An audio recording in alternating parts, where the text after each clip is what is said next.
it is my pleasure to introduce to you my brother, Dr. Stephen Shukan. Come on up. Hey!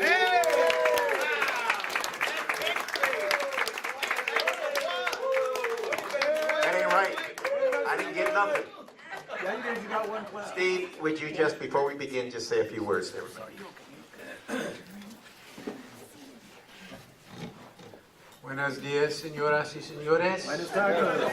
Me alegra estar aquí con ustedes. Y They don't speak Spanish.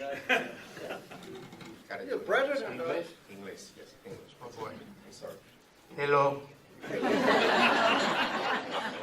And welcome to this place. What's it? Leones? Lions. Leon? Oh, lions. Leones is lions. Anyway, I'm very happy to be here. This was all his idea. I never would have thought of it. Am I done yet? No, well, we ain't done, neither one of us. Look, to get it off, we got a bunch of stuff to tell you, but if you'll notice, on your tables are some pictures, and I'd like to go through page 1. Those two beautiful-looking guys with the afros. The story behind that is we were down and went to visit Steve about, I want to say 8 or 10, shoot, about 30 years ago. Anyway, 8 or 10 years ago down in Naples, Florida. And we go into this wig place or whatever it was, and up on the wall are these two afro wigs, and it says, "Do not touch." We got Lenora and Candy.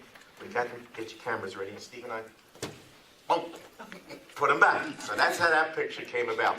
On the bottom, interesting because you don't know two people on there. It says Steve and I. The beautiful lady in the middle is our sister Vicky, and the black sheep of the family is on the right. That's Donald. We will talk to you about Donald. Neither one of us have seen him in many years, unfortunately.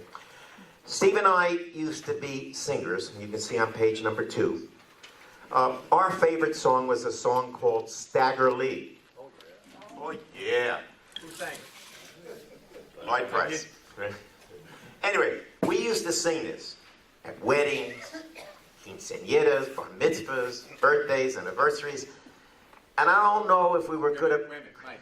In New Jersey, when we lived and were singing, there was no such thing as quinceañeras. Okay, but we went to all them other things, and then Sweet 16s, and then I don't know if it just got older. We weren't very good. Now the only time we do it in the last 10 years are as funerals. But anyway, on the right, all right, that picture. We were page boys, whatever the hell that is, when we were about what, 3? Who knows which one is me in that picture? The ugly one. Shut up.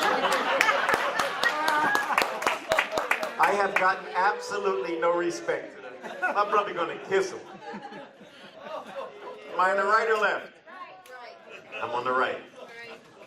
Right. Now, on the last page, very important page, because we're going to talk about Mom and Dad, is my Steve and I, and my sister Vicky, and my mom and dad. Both are gone now. And the black sheep was long gone. On the bottom, 2 interesting pictures. The one on the left, we were 13 years old. What was that about? Bar mitzvah. You go to temple and they look at you and they say, "Today, you are a man." We were men. And the one on the right, when we were little, cute, which one's my brother? Right. Come on, one of you's a right. Right. My brother's on the left. All right, let's get this going. First, Steve is we're gonna give you a minute or 2 on. Now, y'all know me, but you don't know a lot of things about me, and Steve's going to talk about. He's going to tell you a little bit about us growing up and his history. Go ahead, Steve. A minute or 2? When did you ever speak a minute or 2 in your life? Anyway, yeah, I'm Steve Shukan. I belong with this guy somehow. I don't know. But the story goes, I kicked him out first. I'm the younger one by 30 seconds. Some of the people at our table said you should have kicked him harder in the head. You did a little damage, but not enough. Skipping a whole lot of young age because not much happened there. Basically, I'm a pediatrician. I'm a pediatrician for 28 years. I'm married to the most lovely lady I ever met in my life over here, Candy. Hey, Candy. Candy is a pediatric nurse, and we met in the hospital, in a pediatric unit. And that story would take 45 minutes to tell you, so I don't have that time.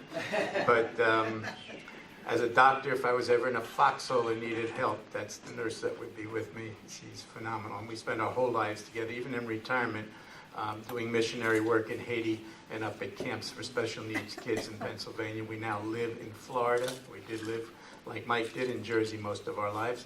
And pray for the storm, which looks like it's hitting on the other side of Florida. We are on the West Coast, so I think we'll be all right. Hope the people on the other side are good. And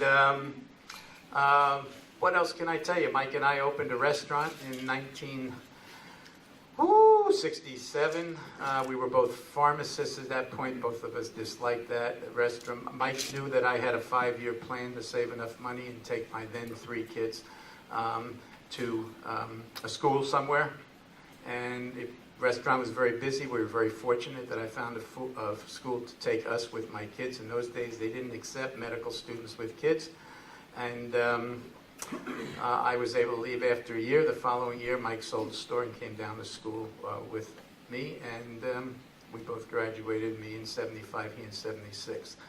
So it's a neat story that a restaurant put us through medical school. And other than that, not a whole bunch of stuff, so I'll turn it over to this bum over here and see what happens. In English. Steve left out that he's got 4 beautiful children and I think 132 grandchildren. A lot. 5 kids. That's right, I forget. 4 kids, a step girl, but she's fabulous too. And 130 some odd grandchildren. Those girls went to work real quick.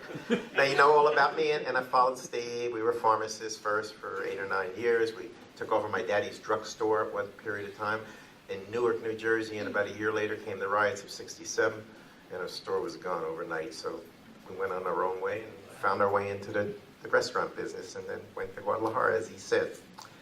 The rest is history. As I came down here, Steve wound up practicing in New Jersey and then going to Naples. I'd like to start off by talking to you about our family. Of course, we want to start with the matriarch, my mama, who died about 8 or 9 years ago at age, I don't know, 92, 4, 6, whatever. We disagree. She didn't even know. But anyway, for her 90th, just to show you how my mommy was. For her 90th birthday, I call her up and I said, Mama, we're coming down for your 90th birthday. She said, well, don't tell anybody I'm 90. I said, why? Well, she was in this assisted living, right, which is another name for a Jewish nursing home.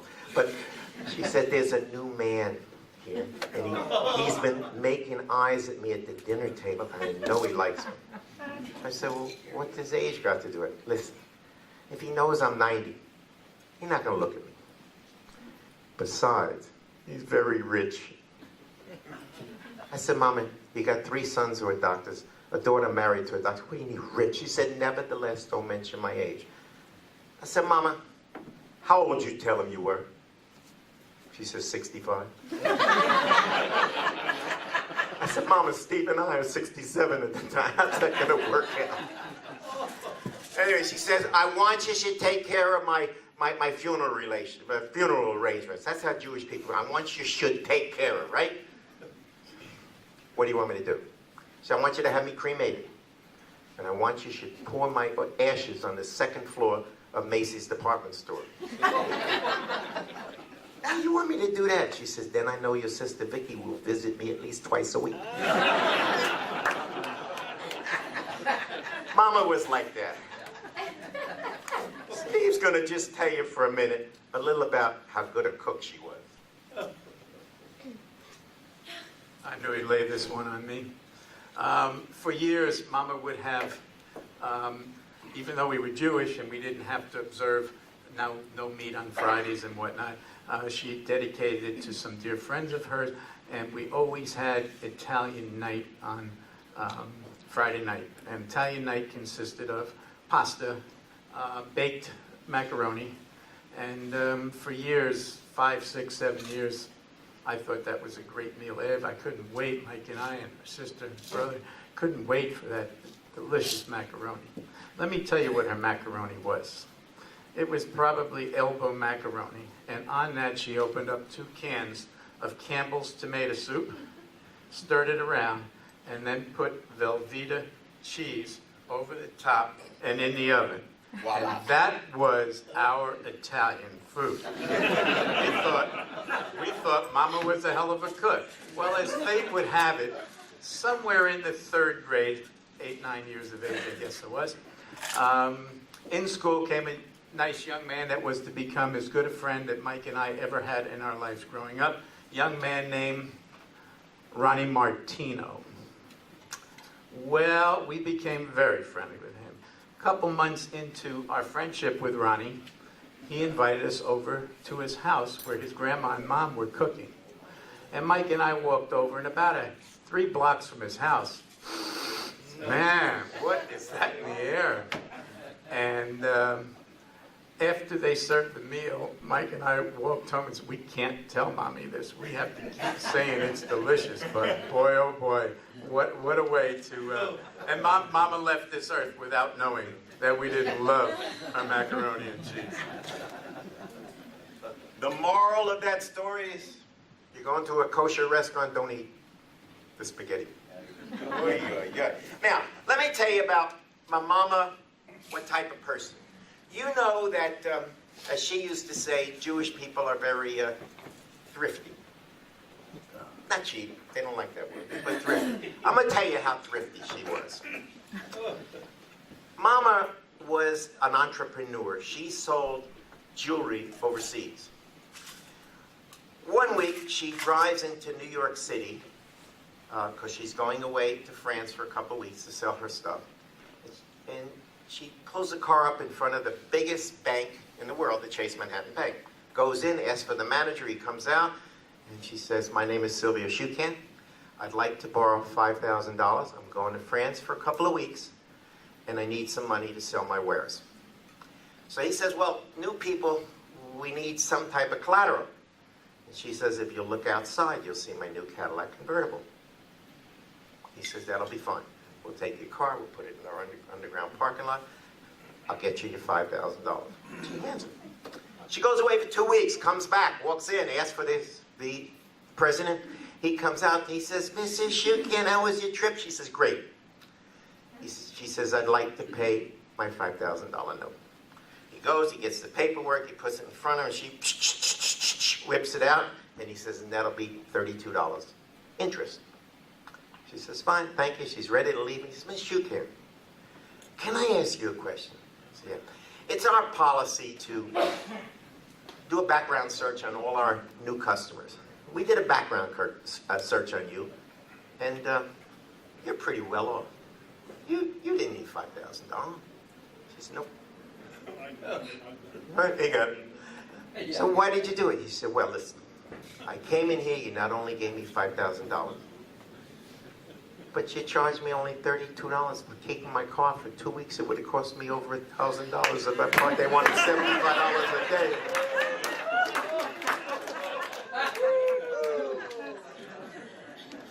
Steve will now talk to you about the black sheep in the family.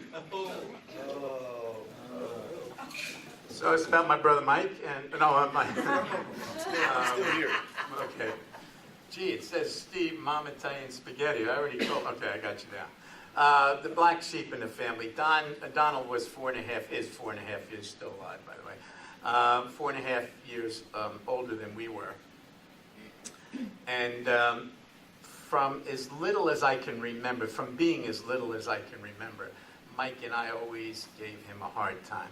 I mean, we would never fight with him, but we'd always kind of corner him and kind of upset him. Really tick him off. And that was kind of our goal in life. And that continued even as we got a little bigger and a little older. And Don was accepted at Temple University and went away. And we kind of said, geez, this is really a pain in the neck. Nobody here to mess around with. And about 3 weeks later, he came home for his first weekend back to New Jersey. And I remember him walking in. Mike and I were standing there. And we said, okay. And he said, listen, guys, now let's get serious. I'm in college, and I need to study. So I need quiet. That was the last thing he ever should have said to us. He was back in that car Friday night on the way back to the school library to study. So that's something that sticks out in my mind. But several years went by, probably about 12, 15 years, and the story was related to us that he called my mom one day to say, when he hadn't seen her very often, he was a little aloof from the family, to say to her, Mom, I know we haven't talked in a while, but I have something to tell you. I have recently come out of the closet, and I've met this wonderful, wonderful, wonderful Philippine boy, Jose, and we're going to get married. And a big, big pause. So how can you do this to me? The Jewish mother was always, why are you doing this to me? She said, you can't do this. But that was the end. I don't want to talk to you. And they didn't talk for about 5 or 10 years. And then one day, he called up and said, Mom, things have changed in my life. I've kind of gone back in the closet, and I've met this wonderful, wonderful girl, and we're going to get married. And Mom's thinking, and she asked the obvious question, she Jewish? Yes, Mama, she's Jewish. A few seconds go by. And what is her name? And he says, I needed music here anyway. I'm much better with music. And he said, her name is Monica Lewinsky. And there's a longer pause. And Mama says, Don, how is that nice Philippine boy doing these days? So that's my story about my brother.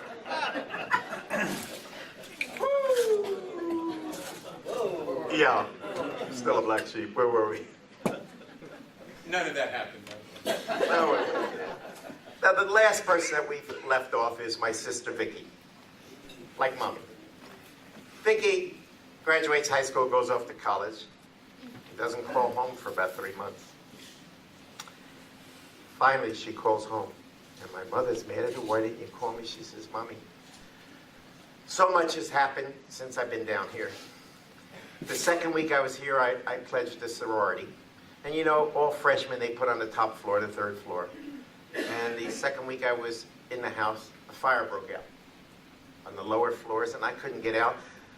So I jumped from the 3rd floor, and fortunately, there was this very nice young man who caught me and broke my fall. And when we got to talking, he realized I had no place to live. So being a nice man like he is, he invited me to share his apartment.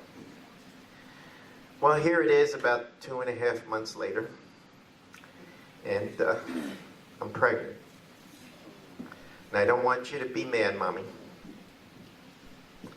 Just because we're Orthodox Jews, which we weren't, but we're Jewish, and Mohammed is a Palestinian. And I'm pregnant with his baby. My mother's screaming in the background, and my sister says, Mommy, let me tell you the real reason why I called. I didn't pledge a sorority. There was no fire, I didn't jump, I'm not pregnant, but midterms came out yesterday. I got a D in English and an F in French, and I wanted you to see them in their correct perspective. Is that my mother? Okay, just about everything we told you is really factual. We made up a couple things, but not much. The spaghetti thing was true. The Vicky thing might not have been. But what I'm going to tell you now about this guy, because we've talked about everybody else, but this... These are my friends. Yeah, I know they're your friends. It's a true story. Remember I told you about that restaurant that Mike and I had? And we were together for a year when I left for school, and he sold it the following year. We're there a couple months, and it's about 11:45 in the morning, and usually he and I would get there early and start preparing stuff. And our people would, our help, 4 or 5 others, would come in about 11 o'clock. And the phone rings about 11:15. And Mike picks it up, honest to goodness.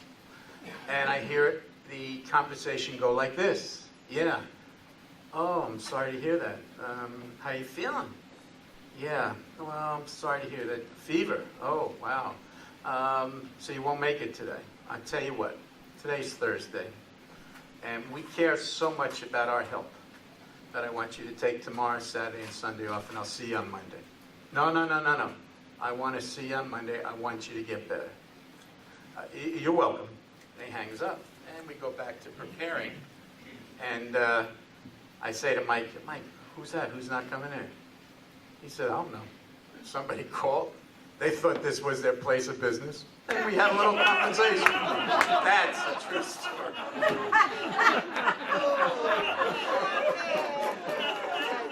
You didn't think I'd tell you that. Steve said he was going to end it by saying something nice about me. I'm not sure what happened. All right, that's our story. There's a lot that we left out. Anybody has any questions, we'd love to answer. How do you end up in Livingston?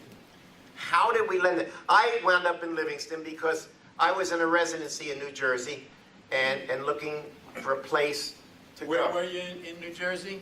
I was in our last business, our restaurant, by the way, I know Steve was in Livingston, New Jersey. That was my last real job before I came here. But went away to medical school, came back, did a residency in Edison, New Jersey. Many of you know my wife, Martha. I wanted to be somewhere between, who I met in medical school, by the way, between her family in Guadalajara and my family in New Jersey. And we looked around, and this was one of 3 places we saw. And that was in December. We came back in February. We had narrowed, one of 20 places. We narrowed down to 3. And we came back here first. And I remember John Thompson and Honey Simon were on the chamber, met us at the airport, wined us, dined us, and we loved it here. Dr. Corso was here, said he was retiring in like March or April. We were going to come in July. He said, I'll give you my practice. That's how we got here. And you didn't have to learn. You didn't have to learn how to spell Livingston again. That was the real reason. Any other questions? What kind of restaurant was it, Mike? It was a kosher-style delicatessen. We have corned beef, pastrami, roast beef. I was the hot dog grill man. We had these big, long kosher hot dogs. It wasn't kosher style. It was kosher. Yeah, it was pure kosher. Livingston was a pretty Jewish town, and we were about 2 blocks away from the high school. We were very busy at lunch, and right after school and all that stuff. But hot dogs, hamburgers, steak sandwich. Steve worked the charcoal grill, making hamburgers and steak sandwich. I worked the hot dog grill and the French fries. A whole bunch of novelties we had, but that's for another They day. got the scars to prove it all. Anybody else? I have been looking forward to this. Thank you very much.